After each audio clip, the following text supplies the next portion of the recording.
누가복음 13장 6절부터 9절에 있는 말씀. 다 같이 읽습니다. 이에 비유로 말씀하시되 한 사람이 포도원에 무화과 나무를 심은 것이 있더니 와서 그 열매를 구하였으나 얻지 못한지라. 포도원 지기에게 이르되 내가 3년을 와서 이 무화과 나무에서 열매를 구하되 얻지 못하니 찍어버리라. 어찌 땅만 버리겠느냐 하겠느냐.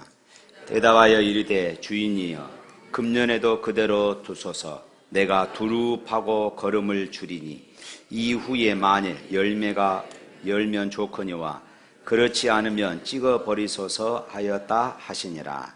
아멘. 또 한 해가 흐르고 1년 52주 마지막 주일이 됐습니다. 한 해가 저물어 갈 때 돌아보면은 특별하게 이루어 둔 게 없어서 아쉬움이 참 많은 것 같습니다. 그러나 깜짝 놀랄 만한 일, 또 엄청난 일을 했어야 꼭 성공적으로 한 해를 마무리했다 이렇게 말할 수는 없는 것이지요. 가정에서 주부로, 또 남편으로, 아내로, 자녀로, 직장인으로, 또 학생으로 있어야 할 자리를 잘 지키는 것, 변함없이 계속해서 맡은 일 잘한 것, 그것이 칭찬받고 또 박수 받을 만한 그런 일일 것입니다. 신앙생활도 역시 마찬가지이죠. 특별하게 올라갔다 떨어졌다 요동치는 삶이 아니었어도 공로패를 받을 만큼 드러나는 그런 봉사를 하지 못했어도 이름 없이 빚도 없이 드러남 없이 예배의 자리를 지키고 기도하고 찬송하고 나름대로 예수 믿는 사람으로 살려고 애썼다면은 그것으로서 우리가 박수 받을 만한 그런 삶을 살았던 것입니다. 우리 따라서 합시다. 감사합니다. 옆 사람과 인사 나눕니다. 애쓰셨습니다. 잘 사셨습니다. 잘 될 것입니다. 염려하지 마세요. 1년 52주 여러분 애쓰셨습니다. 1년 365일 여러분들 수고하셨습니다. 잘 사셨습니다. 내년에는 더 잘 될 것입니다. 할렐루야. 오늘 본문에 보니까 포도원을 소유하고 있는 한 사람이 있었습니다. 그는 자기 포도원에 느닷없이 무화과나무 한 그루를 심었습니다. 이스라엘 지역에서는 포도나무나 무화과나무는 참 흔한 것이지요. 그렇지만은 포도원에 무화과나무를 심는 것은 이 흔한 일이 아닙니다. 무화과나무는 잎이 넓고 다 자라면은 그 나라에서는 높이가 한 10m가량 그렇게 자라기 때문에 그늘이 져서 포도원을 가릴 수도 있기 때문에 그렇게 포도원에 무화과나무를 심는다는 것은 흔한 일이 아니에요. 자칫하면은 그늘이 있어서 포도 농사를 망칠 수도 있는 것입니다. 그럼에도 불구하고 이 포도원 주인은 자기 포도원에 무화과나무를 심었던 것입니다. 포도원 주인이 그런 이례적인 일을 한 것은 무화과나무에 대한 특별한 애착과 기대를 상징적으로 드러내고 있는 사건이다 이렇게 말할 수가 있는 것이지요.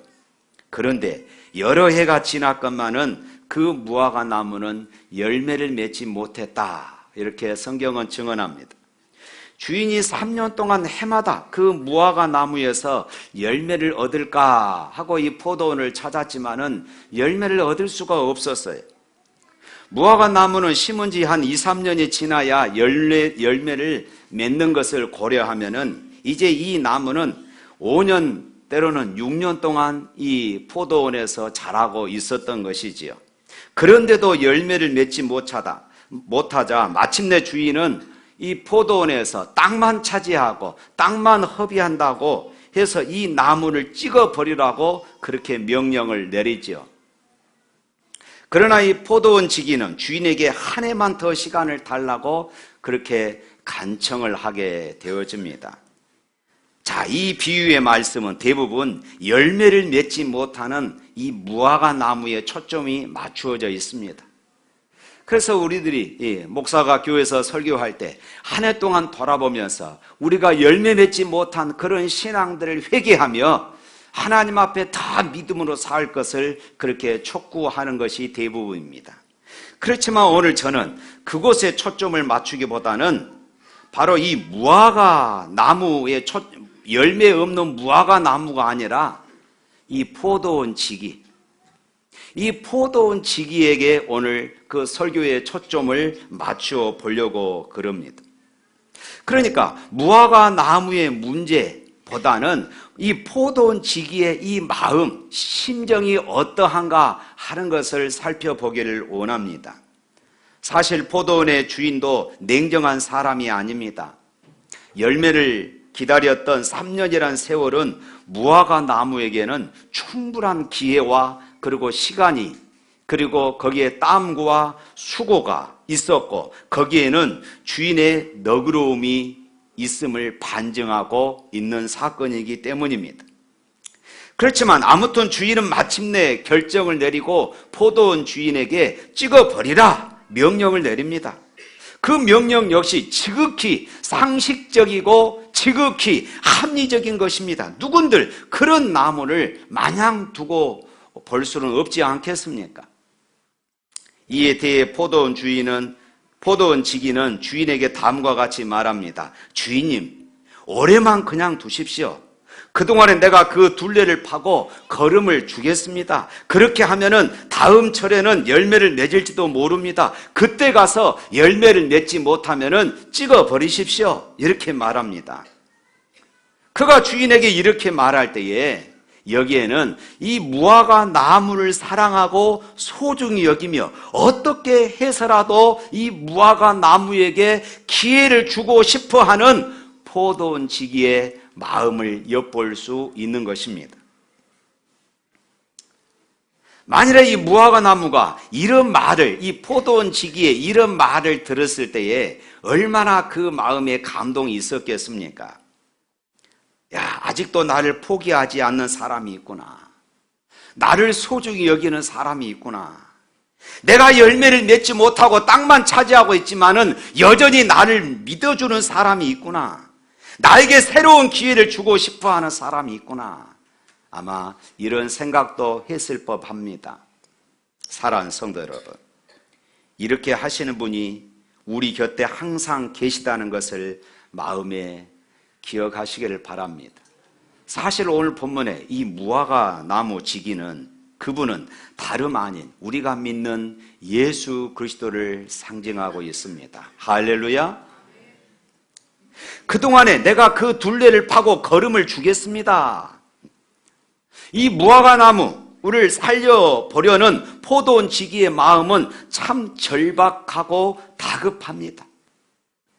자기가 직접 나서겠다고 합니다. 무화과 나무 주변에 고랑을 파고 거기에 거름을 듬뿍 주어서 무화과 나무가 내년에는 꼭 열매를 맺도록 하겠습니다. 그리고 만일 이렇게 해도 열매가 없으면은 그때 가서 찍어버리자고 말하면서 주인을 설득하지요.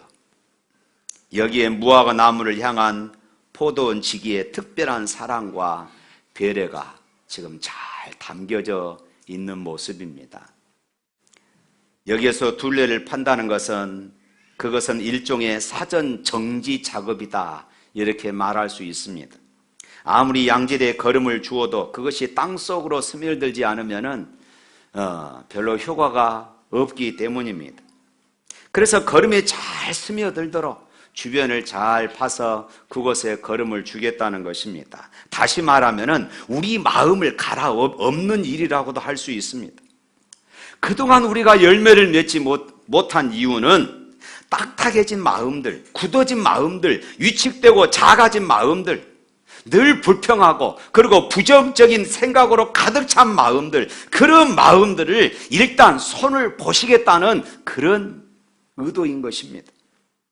어두운 마음을 밝게 하고 굳어진 마음을 부드럽게 하고 닫힌 마음을 열어주고 자신감을 다시 불어넣고 열정을 다시 찾아주는 이런 일이 여기에 해당되어진 것입니다. 이러한 주님의 손길이 여러분들의 심령에 임하기를 주님의 이름으로 축복합니다.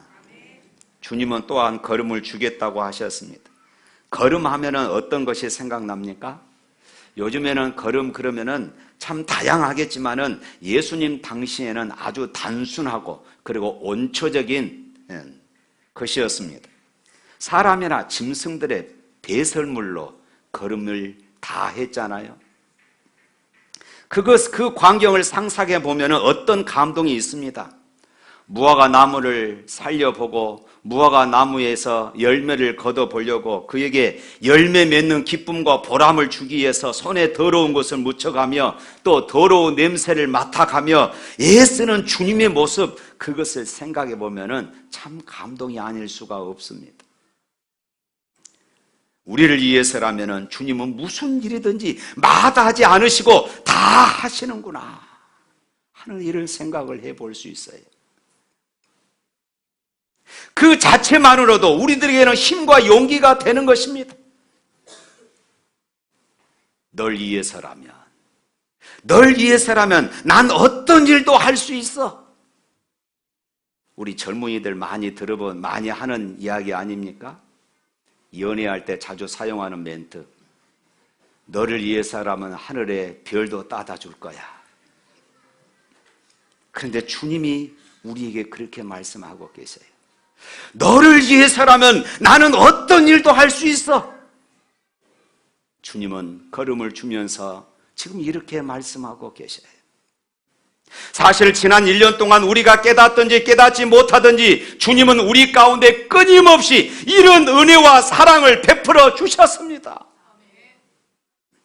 그래서 우리는 이렇게 찬양할 수 있어요.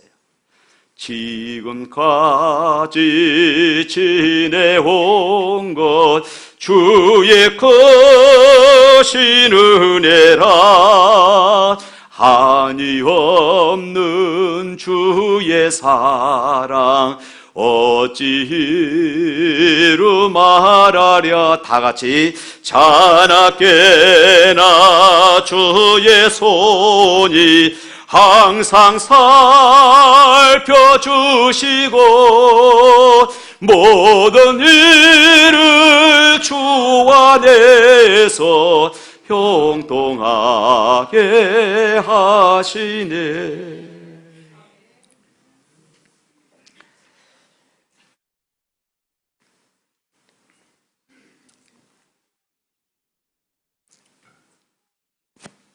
사랑하는 성도 여러분, 포도원지기가 그동안 무화과 나무를 방치해 두었기 때문에 무화과 열매가 없는 것은 아니었습니다. 포도원지기가 그동안 무화과 나무를 방치했기 때문에 다음 1년 동안에는 나무 둘레를 파고 거름을 주겠다고 말한 것이 아닙니다.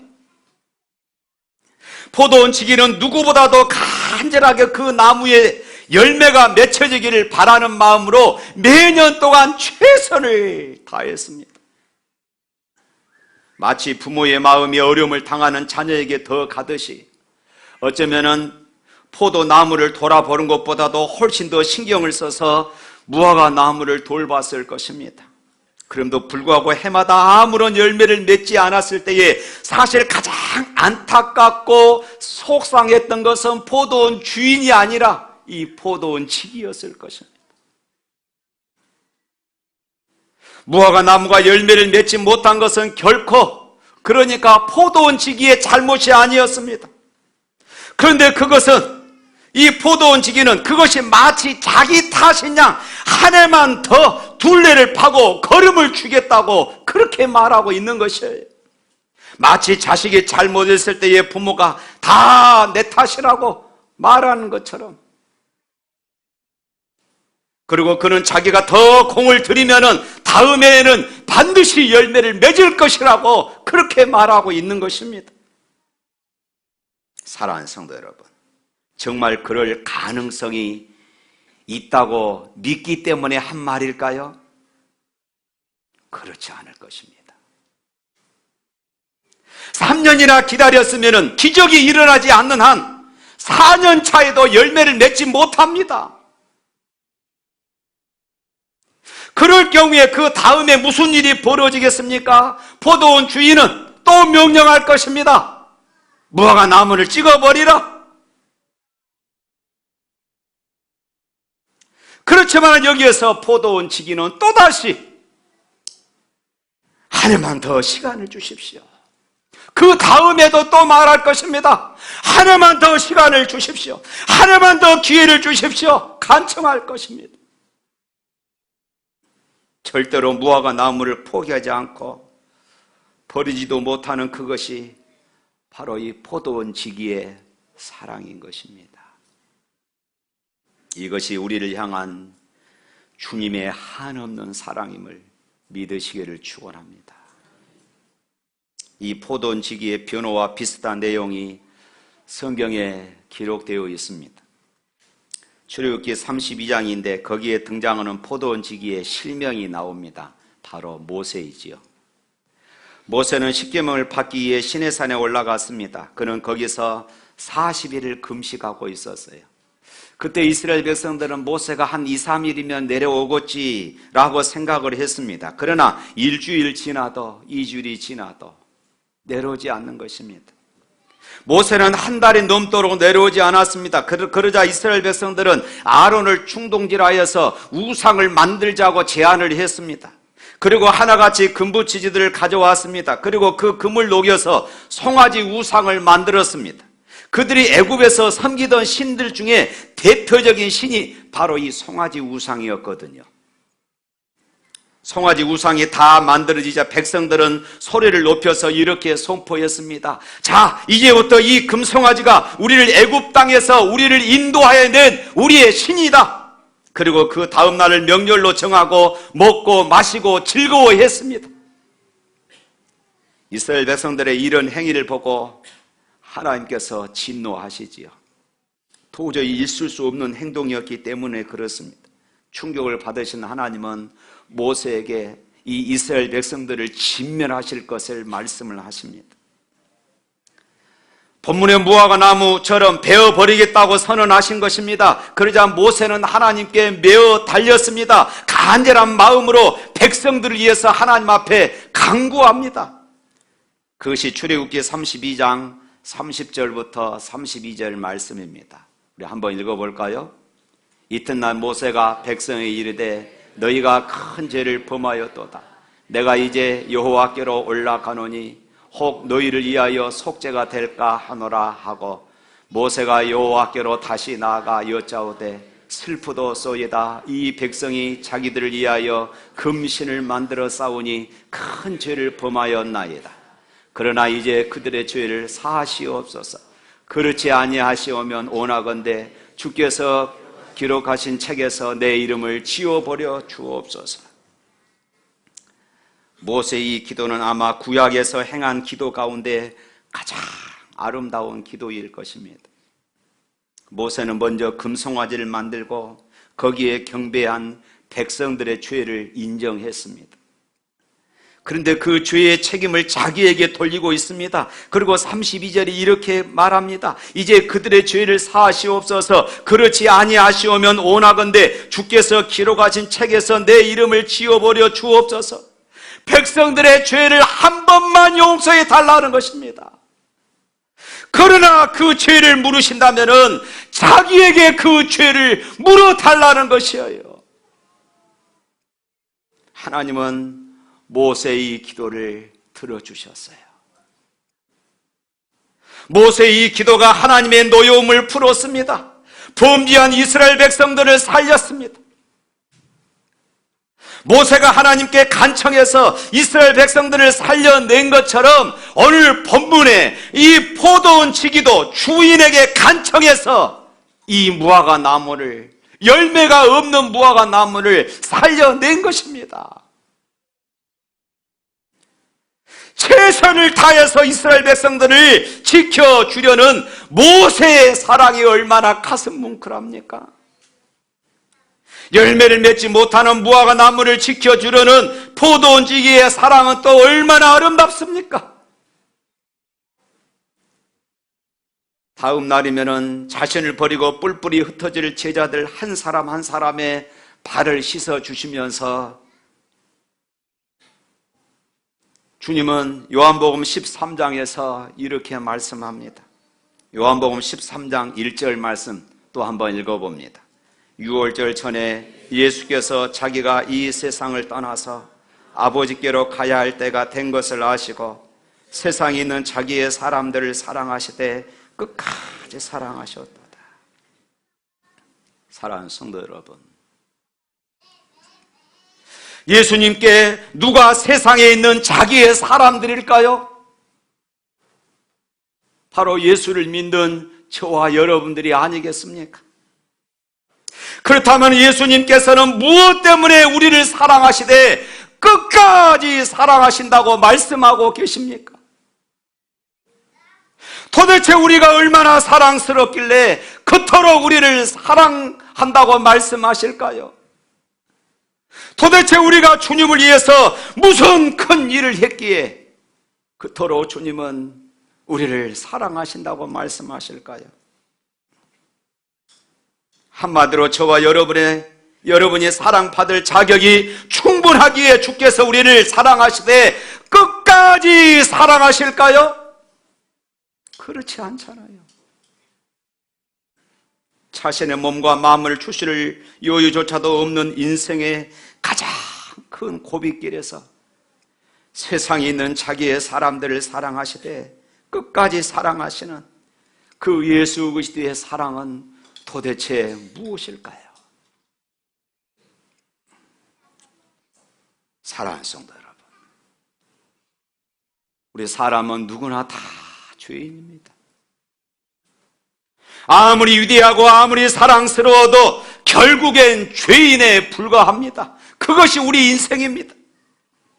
그래서 로마서 3장 23절 말씀에 모든 사람이 죄를 범하였음에 하나님의 영광에 이르지 못하더니, 우리가 아무리 역사를 바꿀 만한 큰 일을 하고 교회사의 길을 남을 큰 업적을 이룬다 할지라도 우리는 주님 앞에 여전히 죄인인 것을 부인할 수가 없습니다. 무슨 뜻입니까? 우리는 사랑하시되 끝까지 사랑하시는 그 주님의 사랑을 받을 만한 자격이 없다는 것이에요.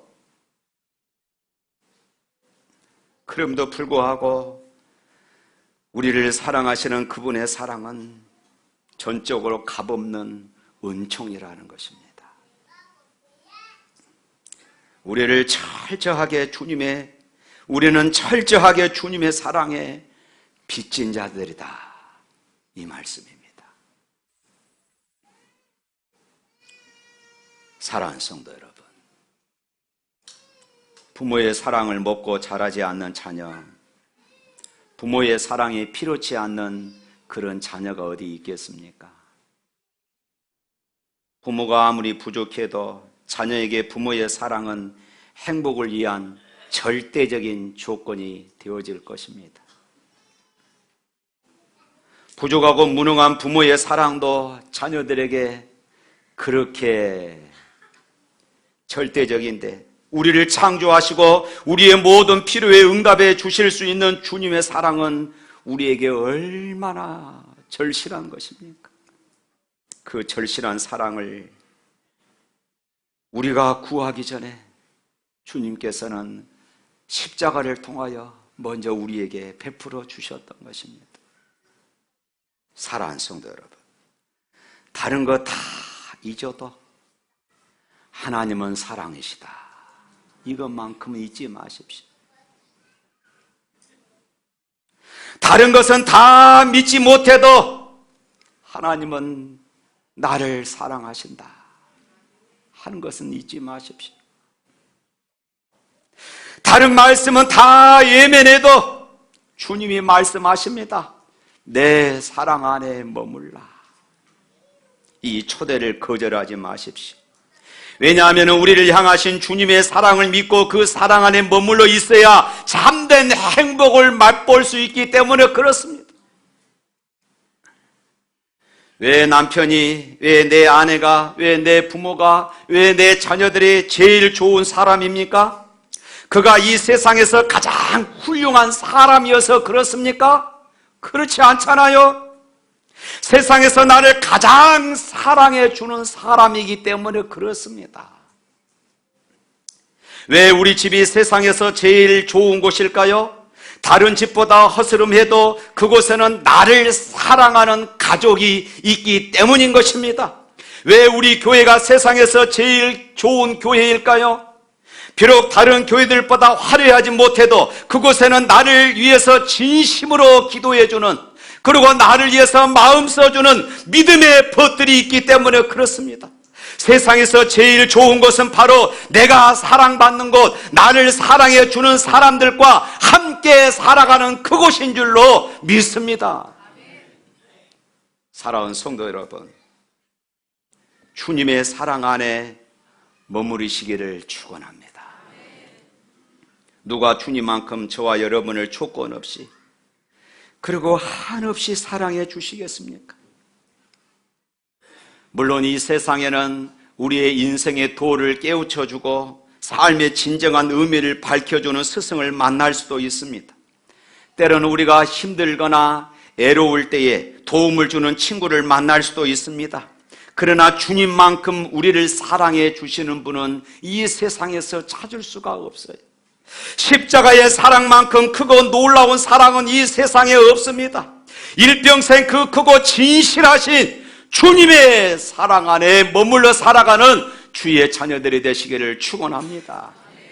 사랑하는 성도 여러분, 오늘 본문을 통하여서 우리 곁에 가깝게 다가오시는 포도원지기이신 예수님, 그분은 우리의 둘레를 파고 걸음을 주시며 또 이렇게 말씀하십니다. 네가 열매를 맺든지 그렇지 못하든지 너는 그 자체로 소중한 존재야. 그리고 나는 널 정말로 사랑하고 있단다. 일어나서 다시 한번 시작해버려. 2019년이 지나가고 2020년이 다가올 때에 주님은 또 우리에게 이렇게 응원하고 계십니다. 이런 주님의 사랑이 우리를 다시금 일어나게 하고 열정과 기대감을 다시금 갖게 할 줄로 믿습니다. 이 은혜를 항상 마음에 간직하시고 2020년에는 승리하는 한 해가 되시기를 주님의 이름으로 축원합니다.